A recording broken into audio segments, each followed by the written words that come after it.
কিসের নামাজ? ইশরাক। নবীজি বলেছেন কেউ যদি ফজরের নামাজ জামাতে পড়ে তারপরে সালাম ফিরানোর পর ওই জায়গাতেই বসে থাকে এবং জিকির আজগার করতে থাকে, সুবহানাল্লাহ 100 বার পড়লো, আস্তাগফিরুল্লাহ 100 বার পড়লো, ঠিক আছে, লা ইলাহা ইল্লাল্লাহ ওয়াহদাহু লা শারীকা লাহ লাহুল মুলক ওয়া লাহুল হামদ ওয়া হুয়া আলা কুল্লি শাইইন কাদির, এগুলো পড়লো, তারপরে ধরেন দরুদ শরীফ পড়লো ইত্যাদি, জিকির আজগার শেষ করে সূর্য উঠে যাওয়ার পরে সে যদি 2 রাকাত নামাজ পড়ে, মাত্র 2 রাকাত, সে ফিরে যাবে একটা কবুল হজ, একটা কবুল ওমরার নেকি নিয়ে ফিরবে ইনশাআল্লাহ।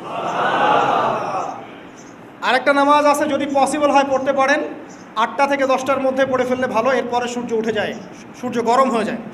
সেটা হলো আপনার এই চাশতের নামাজ, যেটাকে আমরা বলি সলাতুদ দুহা, চাশতের নামাজ।